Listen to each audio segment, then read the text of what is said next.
उसी घने जंगल में एक बहुत बड़ा शेर रहता था। वो रोज शिकार पर निकलता और एक दो नहीं कई जानवरों का काम तमाम देता। जंगल के जानवर डरने लगे कि अगर शेर इसी तरह शिकार करता रहा तो एक दिन ऐसा आएगा कि जंगल में कोई जानवर ही नहीं बचेगा। सारे जंगल में सनसनी फैल गई। शेर को रोकने के लिए कोई ना कोई उपाय करना जरूरी था। एक दिन जंगल के सारे जानवर इकट्ठा हुए और इस प्रश्न पर विचार करने लगे। अंत में उन्होंने तय किया कि वे सब शेर के पास जाकर उनसे इस बारे में बात करेंगे। दूसरे दिन जानवरों का एक दल शेर के पास पहुंचा। उनको अपनी ओर आते देख शेर घबरा गया और उसने गर्ज कर पूछा, क्या बात है?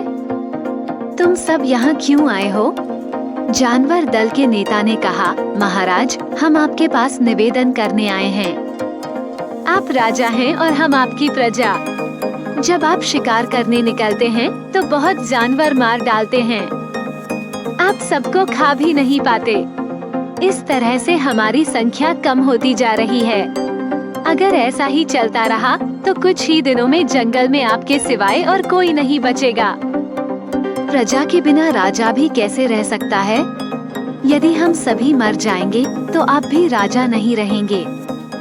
हम चाहते हैं कि आप सदा हमारे राजा बने रहें। आपसे हमारी विनती है कि आप अपने घर पर ही रहा करें। हम हर रोज स्वयं आपके खाने के लिए एक जानवर भेज दिया करेंगे।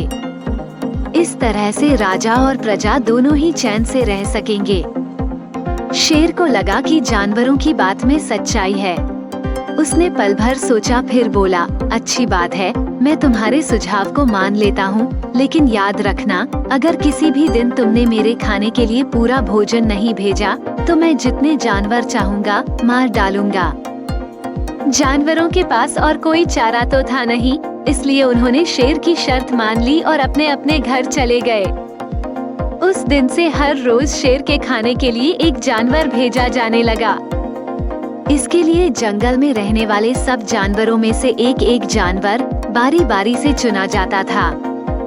कुछ दिन बाद खरगोशों की बारी भी आ गई। शेर के भोजन के लिए एक नन्हे से खरगोश को चुना गया। वो खरगोश जितना छोटा था उतना ही चतुर भी था। उसने सोचा, बेकार में शेर के हाथों मरना मूर्खता है। अपनी जान बचाने का कोई ना कोई उपाय अवश्य करना चाहिए और हो सके तो कोई ऐसी तरकीब ढूंढनी चाहिए जिससे सभी को इस मुसीबत से सदा के लिए छुटकारा मिल जाए। आखिर उसने एक तरकीब सोच ही ली। खरगोश धीरे धीरे आराम से शेर के घर की ओर चल पड़ा। जब वो शेर के पास पहुंचा तो बहुत देर हो चुकी थी। भूख के मारे शेर का बुरा हाल हो रहा था। जब उसने सिर्फ एक छोटे से खरगोश को अपनी ओर आते देखा तो गुस्से से बौखला उठा और गर्ज कर बोला, किसने तुम्हें भेजा है? एक तो पिद्दी जैसे हो, दूसरे इतनी देर से आ रहे हो। जिन बेवकूफों ने तुम्हें भेजा है मैं उन सबको ठीक करूंगा। एक एक का काम तमाम न किया तो मेरा नाम भी शेर नहीं। नन्हे खरगोश ने आदर से जमीन तक झुककर कहा, महाराज, अगर आप कृपा करके मेरी बात सुन लें तो मुझे या और जानवरों को दोष नहीं देंगे। वे तो जानते थे कि एक छोटा सा खरगोश आपके भोजन के लिए पूरा नहीं पड़ेगा, इसलिए उन्होंने 6 खरगोश भेजे थे, लेकिन रास्ते में हमें एक और शेर मिल गया। उसने 5 खरगोशों को मारकर खा लिया। ये सुनते ही शेर दहाड़कर बोला, क्या कहा? दूसरा शेर? कौन है वह? तुमने उसे कहाँ देखा? महाराज, वो तो बहुत ही बड़ा शेर है। खरगोश ने कहा, वो जमीन के अंदर बनी एक बड़ी गुफा में से निकला था। वो तो मुझे ही मारने जा रहा था, पर मैंने उससे कहा, सरकार, आपको पता नहीं कि आपने क्या अंधेर कर दिया है। हम सब अपने महाराज के भोजन के लिए जा रहे थे, लेकिन आपने उनका सारा खाना खा लिया है। हमारे महाराज ऐसी बातें सहन नहीं करेंगे। वे जरूर यहाँ आकर आपको मार डालेंगे। इस पर उसने पूछा, कौन है तुम्हारा राजा? मैंने जवाब दिया, हमारा राजा जंगल का सबसे बड़ा शेर है। महाराज, मेरे ऐसा कहते ही वो गुस्से से लाल पीला होकर बोला, बेवकूफ, इस जंगल का राजा सिर्फ मैं हूँ। यहाँ सब जानवर मेरी प्रजा हैं। मैं उनके साथ जैसा चाहूँ वैसा कर सकता हूँ। जिस मूर्ख को तुम अपना राजा कहते हो, उस चोर को मेरे सामने हाजिर करो। मैं उसे बताऊंगा कि असली राजा कौन है। महाराज, इतना कहकर उस शेर ने आपको लिवाने के लिए मुझे यहाँ भेज दिया। खरगोश की बात सुनकर शेर को बड़ा गुस्सा आया और वो बार बार गरजने लगा। उसकी भयानक गरज से सारा जंगल दहलने लगा।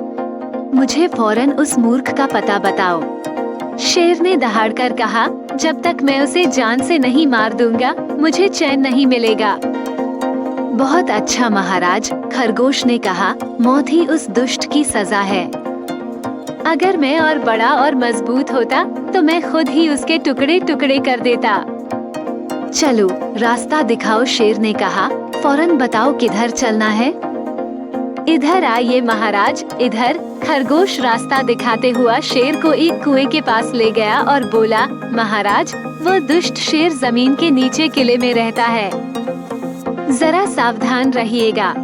किले में छुपा दुश्मन खतरनाक होता है। मैं उससे निपट लूंगा।